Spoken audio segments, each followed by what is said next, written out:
Assalamualaikum warahmatullahi wabarakatuh. Bismillah, alhamdulillah, wa syukurillah, ala nikmatillah, la haula wala quwata illa billah, amma ba'du. Pemirsa, ketemu kembali dengan Kilamong Putro, salam budaya warisan Nusantara. Pemirsa, sekarang saya ini berada di tepian hutan, yaitu hutan Gampang, Laren. Karena saya suka kalau syuting di tempat-tempat seperti ini, karena tidak ada kebisingan. Oleh sebab itu bisa konsentrasi penuh. Pemirsa, di tempat ini saya akan melanjutkan keterangan-keterangan saya tentang Sandikolo, Bumi Mojopahit. Pemirsa, seperti keterangan saya yang lalu, bahwa pelantikan Raden Girisa Wardana Dyah Suryawikrama ditunda sampai dalam batas waktu yang tidak ditentukan. Karena hal itu merupakan kesalahan langkah dari Raden Girisa Wardana. Karena di dalam pelantikan itu terlalu euforia dan terlalu akfos, yaitu menunjukkan kekuatan yang dimiliki, sehingga menimbulkan ketidaksukaan terhadap orang-orang yang merasa dirinya ini direndahkan. Tidak lain adalah seperti Patih Keling Gagak Ketawang, yang saat itu pasukan Wengker yang jumlahnya 10.000 kemudian melewati daerah Keling, lewat sudah tidak permisi, kemudian melakukan tindakan-tindakan yang sifatnya seperti mengejek, seperti merendahkan Keling, berputar-putar di daerah Keling, menunjukkan kekuatan jumlah yang begitu besar, sehingga Patih Keling Gagak Ketawang ini memohon izin kepada Bre Kertabumi, penguasa Keling, yaitu untuk mengembari kekuatan. Tetapi sayang, Bre Kertabumi mengingat hubungan dengan saudara sepupunya. Pemirsa dimanapun Anda berada, karena Raden Girisa Wardana itu adalah putra dari Prabu Mojopahit yang terdahulu, yaitu Prabu Kertowijoyo. Dia adalah putra yang ketiga. Sedangkan Bre Kertabumi adalah putra dari raja sekarang, yaitu Prabu Amertowijoyo atau Sri Rajasa Wardana. Nah, oleh sebab itu Bre Kertabumi tidak mau berselisih, yaitu Kang Mas saudara sepupunya. Tidak mau berselisih karena selama ini selalu membela. Justru malah saat orang-orang menuduhnya bahwa Raden Girisa Wardana itu terlibat di dalam sebuah pengumpulan bubuk mesiu, maka yang membela adalah Bre Kertabumi. Dan memang tidak ada masalah. Oleh sebab itu, dengan ide Patih Keling, yaitu Gagak Ketawang ini, mau mengirimkan pasukan mengembari 10.000, ditolak oleh Bre Kertabumi. Tapi karena Rakrian Patih Gagak Ketawang ini sudah terlanjur marah di dalam hatinya, panas. Oleh sebab itu secara diam-diam mengumpulkan pasukannya sebanyak 10.000. Kemudian pada saatnya akan segera pelantikan Raden Girisa Wardana Dyah Suryawikrama. Akhirnya 10.000 pasukan itu digiring menuju ke kota raja, ke Trowulan. akhirnya terjadi ketegangan antara pasukan Wengker dengan pasukan Keling yang jumlahnya sama. Dan mereka juga bersenjata lengkap. Sehingga diputuskan oleh Sabto Prabu, yang mana di dalam keputusan Sabto Prabu atau keluarga kerajaan ini, dengan pertimbangan Rakrian Mantri Wedro, Rakrian Mantri Wedo, yaitu mantri-mantri senior, serta pejabat Poncori Wilwotekto, dan juga pejabat Adiaksa.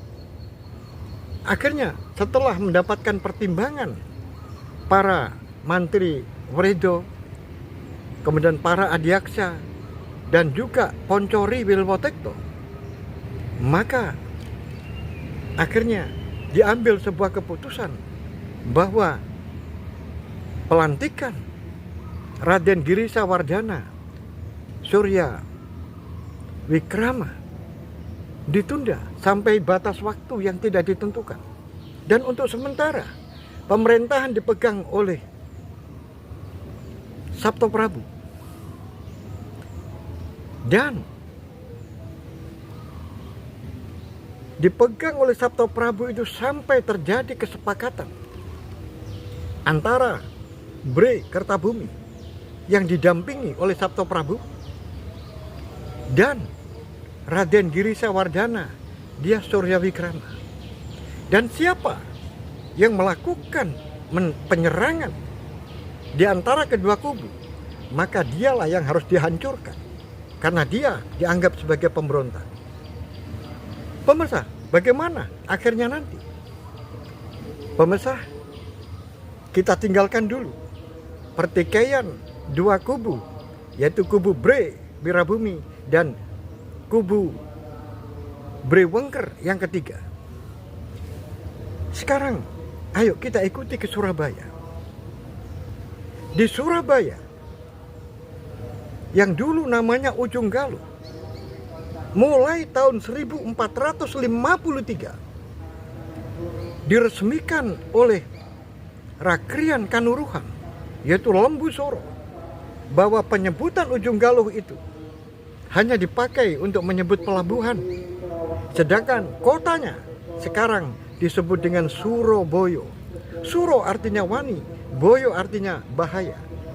Jadi berani menghadapi berbagai macam rintangan dan bahaya. Itu adalah Surabaya. Nah, di Surabaya Sunan Ampel, pondok pesantrennya semakin maju dan semakin berkembang pesat. Bahkan ada seorang pejabat tinggi, yaitu Rakrian Ronggo Kanuruhan. Saya ulang, Raden Ronggo Rakrian Ronggo Kahuripan memondokkan putranya, yaitu seorang putri, yang mana putri ini disebut atau sering dipanggil dengan nama Putri Bela. Karena Rakrian Ronggo ini adalah nama lengkapnya Rakrian Mantri Ronggo Bela Sagoro. Nah, putrinya namanya Ni Bela dipasrahkan kepada Raden Rahmat untuk mondok di pesantrennya. Dan yang lebih mengejutkan lagi, Rakrian Mantri Ronggo Belo Sagoro ini menawarkan kepada Raden Rahmat agar putrinya itu dinikahi sebagai istri yang ketiga. Luar biasa. Maka menikahlah Raden Ali Rahmatullah, atau yang sudah dikenal dengan Sunan Abu Makdum atau Sunan Ampel. Mengapa disebut Sunan Abu Makdum? Karena putra yang sulungnya, putra pertamanya, yaitu Makdum Ibrahim. Oleh sebab itu dipanggil Abu Makdum. Pemirsa dimanapun Anda berada, ada seseorang yang namanya Zainal Kabir, yaitu saudara ipar dari Ali Rahmatullah, yang mana sejak awal membantu mulai berdirinya Pasraman atau pondok pesantren di Ampel, juga sampai sekarang masih mengajar di Ampel Dento. Tetapi kediamannya berada di Kapasan. Oleh sebab itu, Zainal Kabir bagi masyarakat yang ada di Kapasan disebut atau dikenal dengan nama Ki Ageng Kapasan atau Sunan Kapasan, dan terus membantu di dalam memajukan pasraman atau pondok pesantren yang ada di Ampel Dento. Sedangkan Ali Murtado, kakaknya Ali Rahmatullah, yang mana Ali Murtado ini masih ada di Resboyo, Madura, dan ternyata mertuanya Ali Murtado yang namanya Raden Gribin. Sedangkan Raden Gribin ini adalah putra dari Kanuruhan Lembu Suro. Pada saat itu Ali Rahmatullah berjanji untuk mendatangkan ke Surabaya. Ternyata Raden Gribin tidak siap untuk menghadap ayahnya. Oleh sebab itu, Ali Murtado dan Raden Gribin masih ada di Resboyo, Madura. Tentunya juga untuk menyebarkan agama Islam. Pemirsa dimanapun Anda berada, kembali ke Ampel. Di saat Ali Rahmatullah menerima putri dari Rakrian Ronggo, maka putri Bella, yaitu putrinya Bella Sagoro, di saat menikah dengan putri Bella binti Bella Sagoro, maka Raden Rahmat ini mempunyai anak yang dilahirkan dari Dewi Manilo, yang merupakan putra yang ketiga, yaitu diberi nama Dewi Siti Syarifah. Nah, beberapa bulan kemudian melahirkan lagi, yaitu anak dari istri yang kedua, istri Dewi Karimah, maka melahirkan seorang putri diberi nama Dewi Murtosimah. Pemirsa dimanapun Anda berada,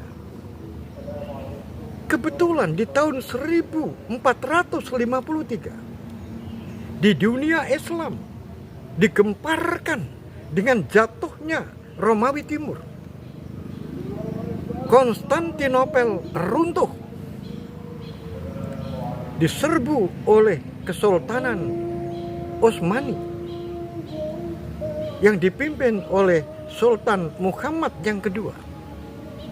Nah, kejatuhan Romawi Timur yang beribu kota di Konstantinopel ini membangkitkan orang-orang Islam, memberikan semangat dan inspirasi untuk membangun sebuah negara Islam. Pemirsa dimanapun Anda berada, kita ikuti ke Keling. Sekarang terjadi ketegangan antara Keling dengan Wengker.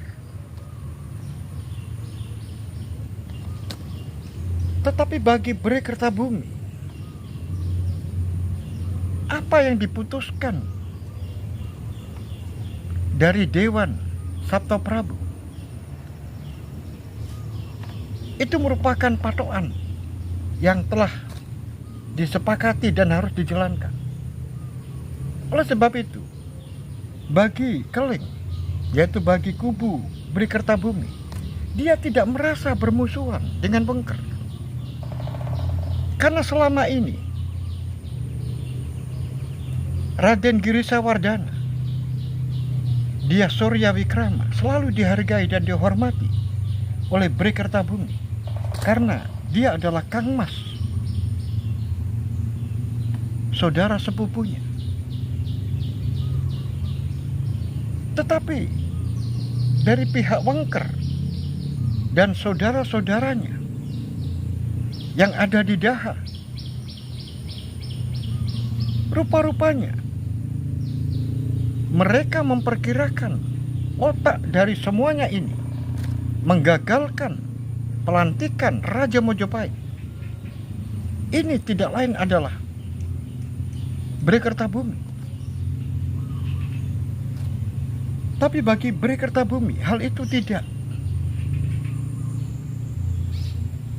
terlalu diperdalam. Dia hanya menjalankan apa yang menjadi keputusan dari Dewan Sabto Prabu, bahwa pelantikan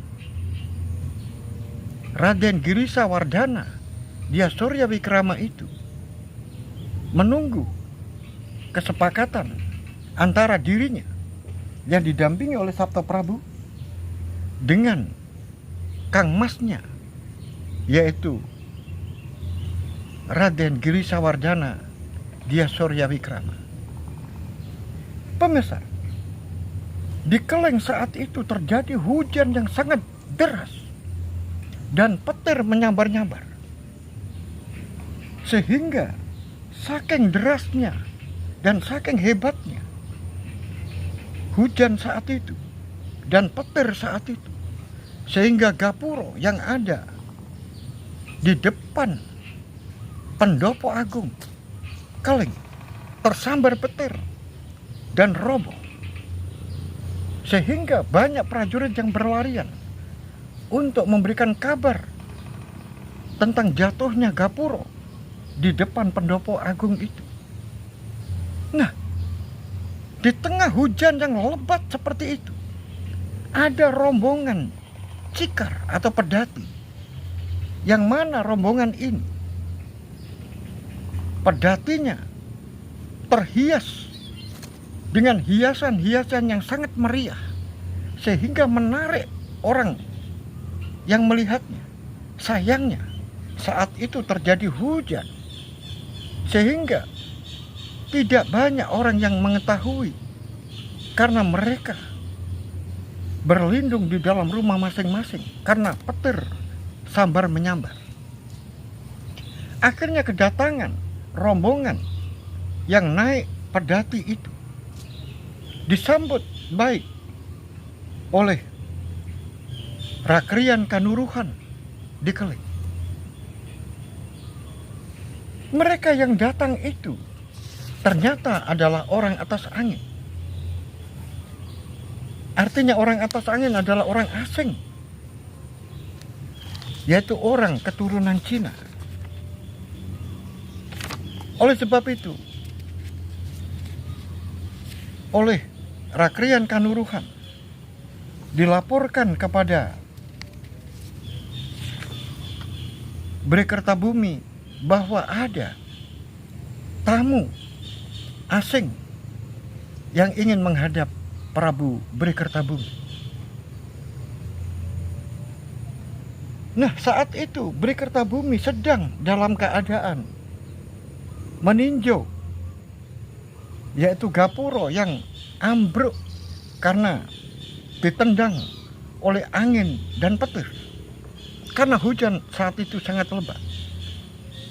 Dengan laporan Kanuruhan itu bahwa ada orang asing yang berkendaraan pedati mau menghadap, maka Bhre Kertabumi kemudian mempersiapkan diri untuk menerima orang yang mau menghadap itu.